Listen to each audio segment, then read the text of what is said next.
Share का 10 दिनों का औसत वॉल्यूम 1 लाख से कम नहीं होगा। एक एक्सचेंज पर लिस्ट होने पर 10 दिनों का औसत वॉल्यूम 50,000 होगा। शॉर्ट करने की सलाह केवल एफएनओ के शेयरों पर ही दी जाएगी। सर्किट पर बंद हुआ शेयर टीम में शामिल नहीं होगा। 10 रुपए से कम के शेयर पर सलाह नहीं दी जाएगी। फ्री हिट सेगमेंट में एक शेयर ऐसा होगा जिसमें कम से कम नियम लागू होंगे। ध्यान रखें, बिना स्टॉप लॉस लगाए किसी भी शेयर में ट्रेड मत कीजिए।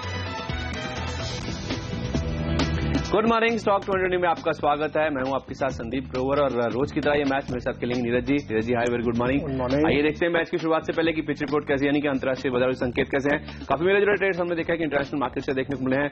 यूएस के मार्केट्स में आधे % के आसपास की कमजोरी देखने को मिली। प्राइवेट सेक्टर नौकरियों के आंकड़े निकल के सामने आए थे, जो कि अगस्त 2014 के बाद हमने देखा सबसे धीमी रफ्तार पर वहां पर नौकरियां जुड़ी हैं। तो उसके बाद हमने देखा एक नेगेटिव रिएक्शन दरअसल यूएस के मार्केट्स में देखने को मिला, लेकिन यूरोपियन मार्केट्स में डाली है आधे से 1% के आसपास की बढ़त दरअसल वहां देखने को मिली है।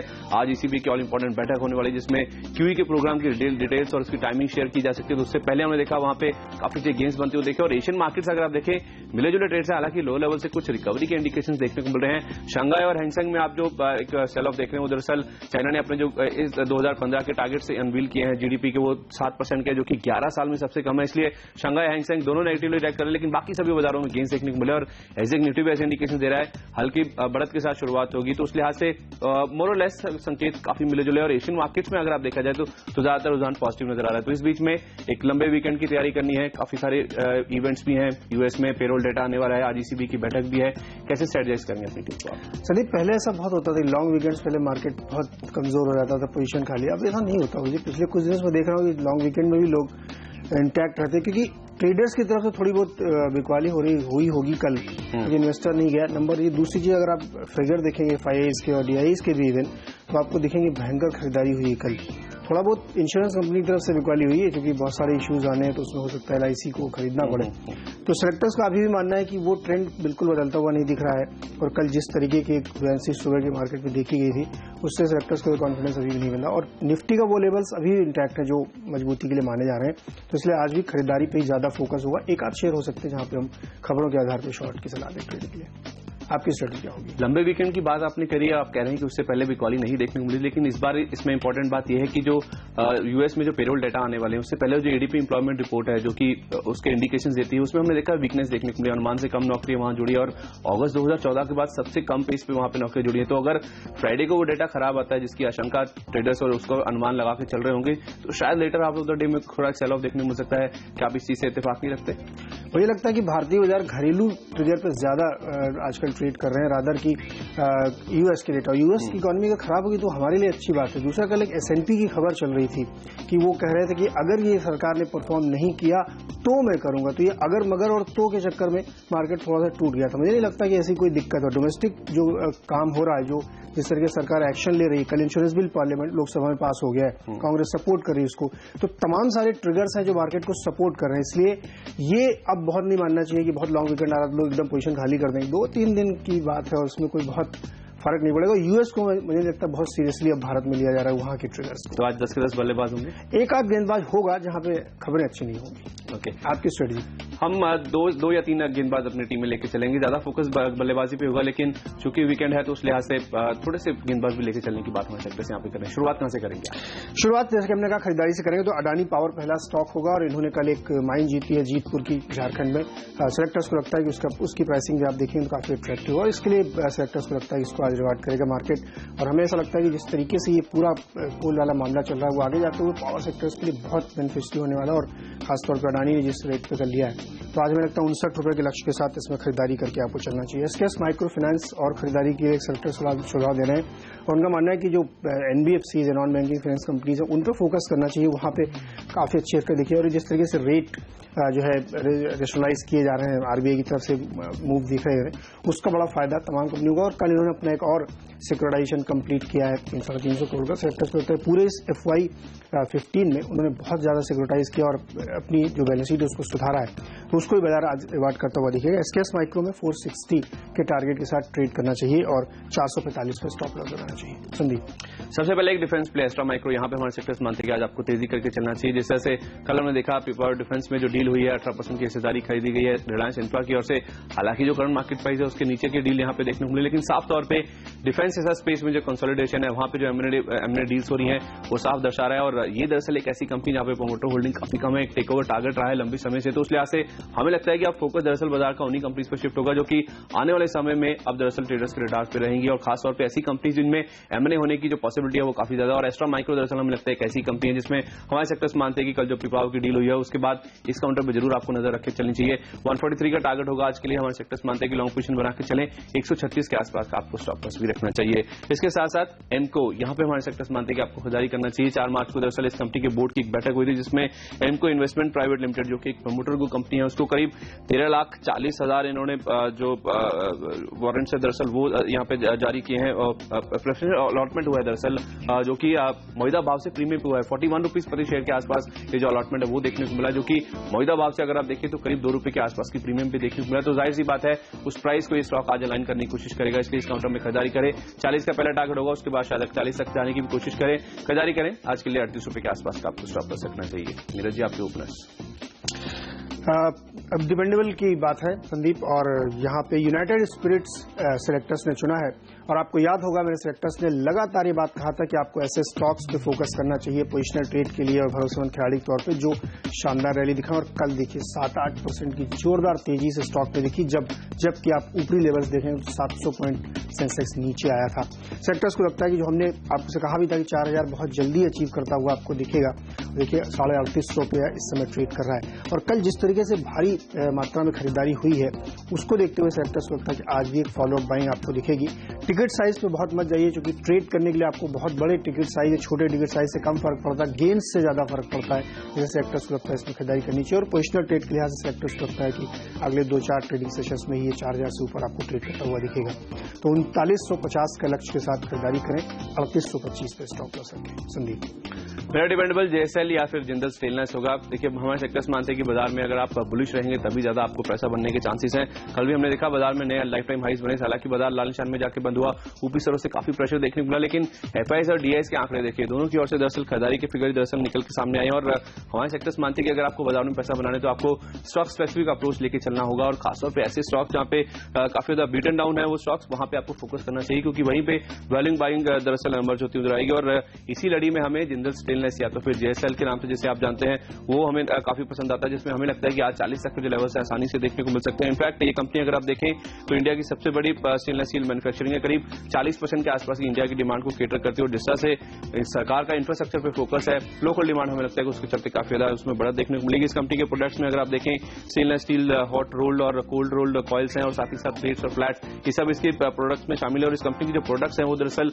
इंडस्ट्रियल यूज के साथ साथ बिल्डिंग रेल्स और मेट्रोस के काम आते हैं। और जिस तरह से रेल इंफ्रा के ऊपर सरकार का फोकस है वो हमें लगता है कि इस कंपनी के लिए आने वाले समय के लिहाज से काफी बेहतर हमें नजर आता है। इनफैक्ट अगर आप रेल स्टॉक्स की बात करें तो ज्यादातर स्टॉक्स में 100% के आसपास की रैली ऑलरेडी देखने को मिल चुकी है, लेकिन इस काउंटर में अभी भी हमने देखा है कि जो अपमूव्स है वो नहीं बने। तो उस लिहाज से अब यहाँ पे जो गेन्स है वो दरअसल इस कंपनी में देखने को मिलेंगे। यही नहीं, इसके अलावा हमारे सेक्टर ये भी मानते हैं कि इसी हफ्ते में शायद एक बड़ा जो कॉर्पोरेट डेवलपमेंट है उसका अनाउंसमेंट भी इस कंपनी की ओर से देखने को मिल सकता है।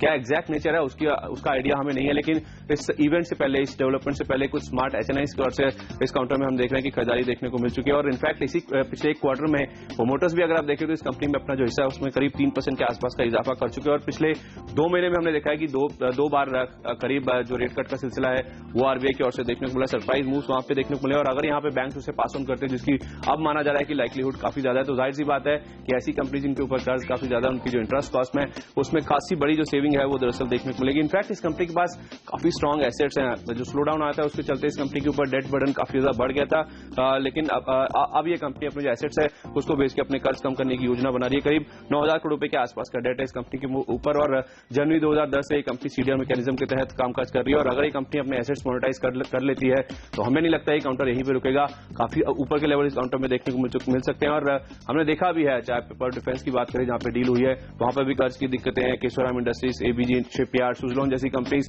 डीलेवरेजिंग की खबरें जैसे निकल के सामने इन कंपनीज में हमने देखा काफी अच्छे अपमूव बने थे। और अब हमें लगता है कि अगर यहाँ पे भी एसेट बिकते हैं जैसे कि बस है बाजार में, तो जाहिर सी बात है यहाँ पे भी तकड़े अपमूव देखने को मिलेंगे। रिस्क रिवॉर्ड वैसे भी फेवरेबल है, 64 रुपए की बुक वैल्यू उसके सामने 36 रुपए के आसपास काउंटर ट्रेड कर रहा है। हमें लगता है कि तगड़ा बाउंस बैक दरअसल इस काउंटर में आज देखने को मिल सकता है, जो इसे आज 40 रुपए के आसपास के जो लेवल है वहां तक लेता नजर आएगा और आसानी से इस काउंटर में 15 से 20% के आसपास की रिटर्न देखने को मिल सकते हैं। तो जेएसएल स्टेनलेस या जिंदल स्टेनलेस में खरीदारी करें, ये होगा आज का हमारा मिस्टर डिपेंडेबल स्टॉक। 40 तक के टारगेट्स के लिए अप्रोच करें। तो एक छोटे से ब्रेक के लिए लौट कर आएंगे, आपको बताएंगे मेटाडोर के स्टॉक्स और साथ ही साथ फ्रीड स्टॉक्स भी।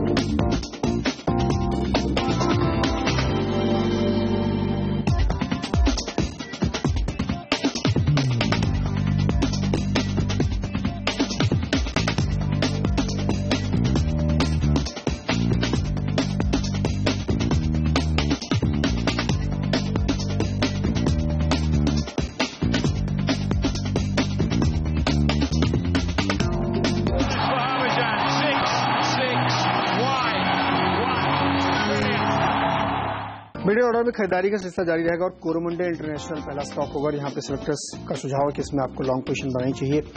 कल इसमें से एक बड़े इन्वेस्टर्स ने एग्जिट लिया है 275 की प्राइस पे, लेकिन उसके सामने जबरदस्त मैचिंग बाई देखी गई और स्टॉक में अच्छी खासी तेजी देखने को मिली। हमें लगता है आज भी एक फॉलो बाइंग रहेगी, 300 के लक्ष्य के साथ इसमें खरीदारी करके चले। एल्स्टॉम टी&डी एक और all time favourite stock selectors का और कल इसमें भी देखिए जबरदस्त तेजी 8-9% की देखने को मिली थी। लगातार उनका ये फोकस था कि पावर ट्रांसमिशन, पावर, रेलवे की जो क्रिटिकल टेक्नोलॉजी वाले स्टॉक्स हैं वहां फोकस करना चाहिए। इस स्टॉक में भी हमें लगता है कि आज 620 के अचीव होते हुए आपको टारगेट दिखेंगे और 603 पे स्टॉप लॉस लगा के लॉन्ग पोजीशन बनाए। एक्साइड इंडस्ट्रीज यहां पे खरीदारी करके चले। कल लोकसभा में इंश्योरेंस बिल पास हो गया है और कांग्रेस ने उसको बैक किया है।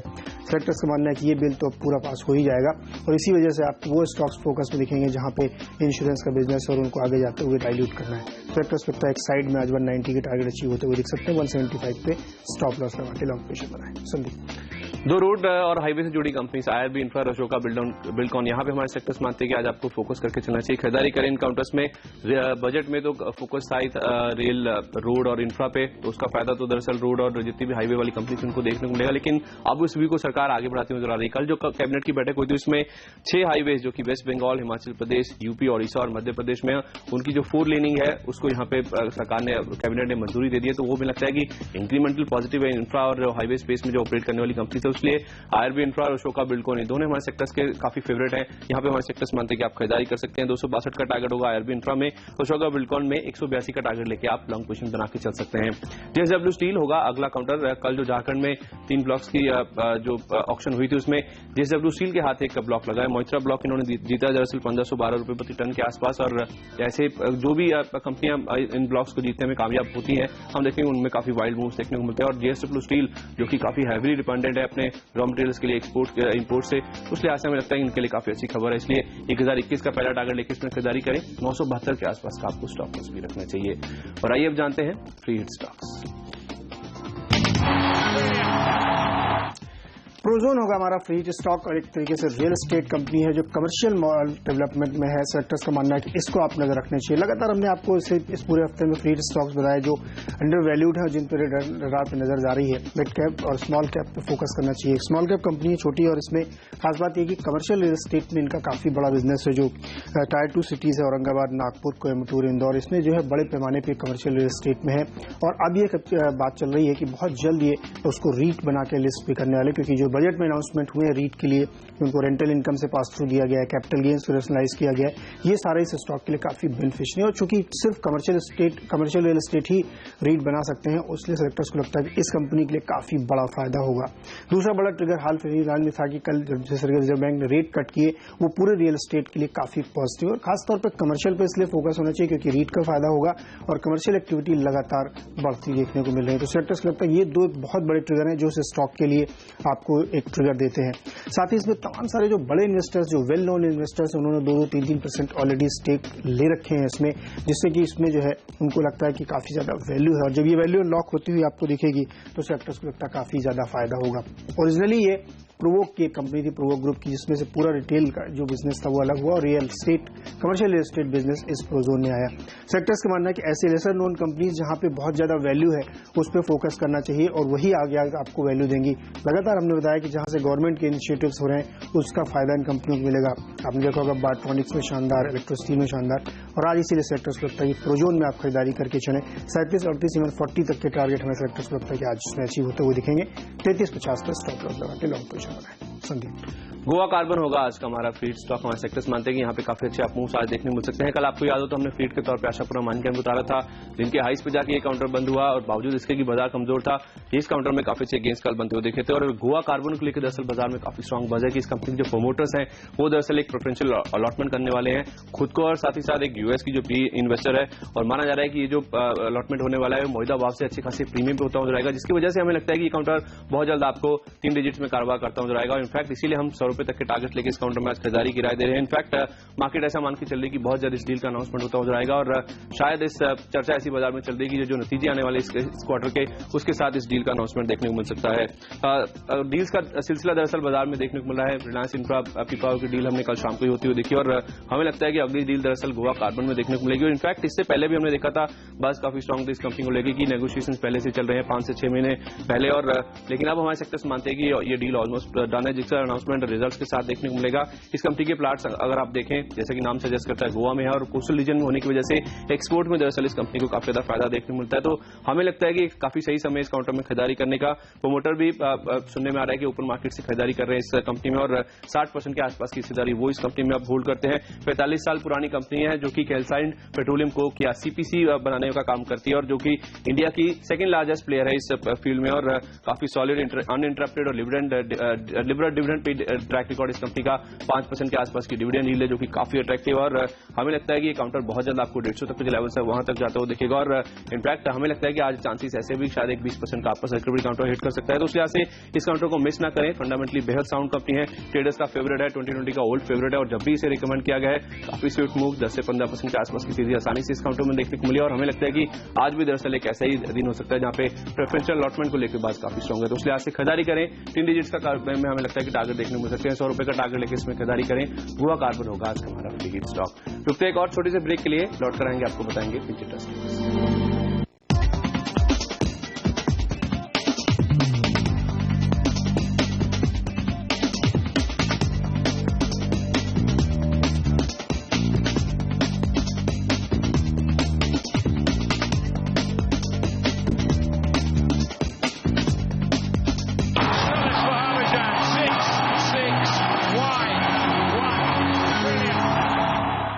आखिरी में 2 बिकवाली वाले स्टॉक होंगे। पहला होगा रिलायंस इंफ्रा।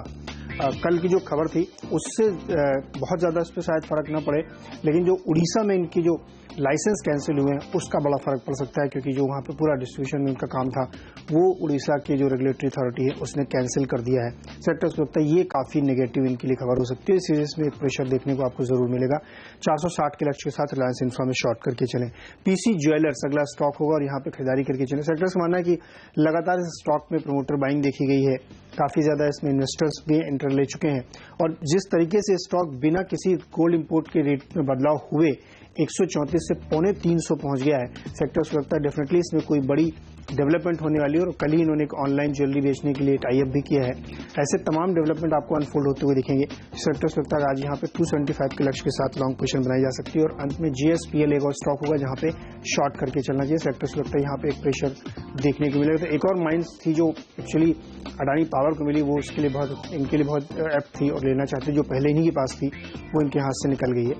178 के टारगेट के साथ शॉर्ट करके चलें। 190 पे स्टॉप लॉस लगाएं। संदीप, टीटागढ़ वैगन होगा सबसे पहले बल्लेबाजी की राय होगी। सब डिवीजन यानी कि स्टॉक स्प्लिट को यहाँ पे मंजूरी दी है। 10 रुपए की फेस वैल्यू शेयर अब 2 रुपए की फेस वैल्यू में बदले जाएंगे, और 250 करोड़ रुपए के आसपास की फंड रेजिंग की भी बोर्ड ने मंजूरी दी है। तो उस लिहाज से हमें लगता है कि वैगन के ऊपर जिस तरह से ऑर्डर्स आएंगे रेलवे की ओर से 1.25 लाख करोड़ रुपए के आसपास का जो निवेश है, जो कैपेक्स है, इसी साल में रेलवे मिनिस्टर की ओर से देखने को मिला था। तो उस लिहाज से जो वैगन बनाने वाली कंपनीज हैं उनमें अच्छा खासा ट्रैक्शन देखने को मिलेगा, और यहाँ से अच्छे खासे अपसाइड हमें इस काउंटर में अभी भी नजर आते हैं। 723 का टारगेट लेके आज खरीदारी करें। 688 के आसपास का आपको स्टॉप लॉस रखना चाहिए। इसके साथ साथ साथ 2 गेंदबाज यूनिटेक, यहाँ पे बुरी खबरों का दौर अभी भी इस कंपनी के लिए जारी है।